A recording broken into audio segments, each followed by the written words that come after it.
आपल्या बदलापूरच्या कालच्या घटनेतल्या ज्या सगळ्या महिला आहेत, ज्यांनी 13 तारखेपासून त्या सगळ्या घटनेचा पाठपुरावा केला, आपल्या संगीताताई, आपल्या मनसेचा शहर अध्यक्ष आणि सगळ्याच महिला सेनेची टीम इथे उपस्थित आहे। त्यांना सगळ्यांना तुमच्याशी बोलायचं आहे। 2 मिनिटं मी त्यांना कॉल हे करतो। संगीताताई,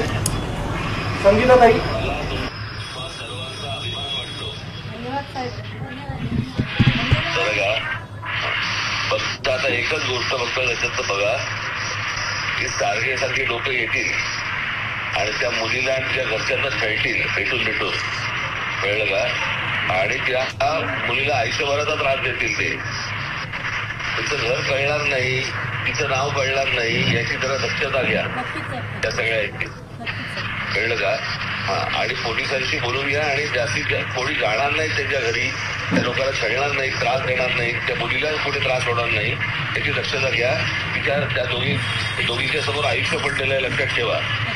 आज त्या 2-3 लहान आहेत त्या मुली, त्याची दक्षता घ्या सगळ्यांनी।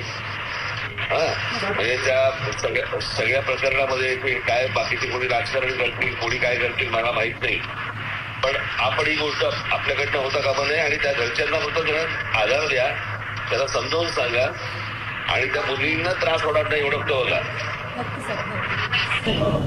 साहेब बदलापूर मधनं संगीताताईंना आणि आपल्या शहर अध्यक्षांना अनेक लोक फोन करतायत आणि त्यांना विचारतायत की साहेबांची आम्हाला बोलायचं, साहेब कधी येणार आहेत बदलापूरला? तर आम्ही त्यांना सगळ्यांना सांगितलं, तिथले स्थानिक जे बदलापूरकर आहेत त्यांचं असं मत आहे साहेब कधी येणार बदलापूरला।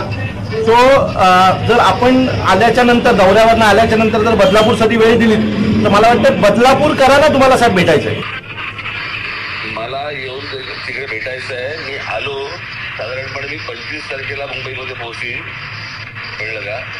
मी आलो तर 26 तारखेला बदलापूरला येईल। नक्की साहेब, धन्यवाद।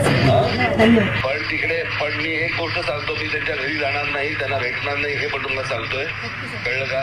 मला त्या गोष्टीचा कुठेही त्या मुलीचा त्रास होता कामा नये, घरच्याचा त्रास होता कामा नये, याची काळजी घ्या पहिली सर्वप्रथम। धन्यवाद।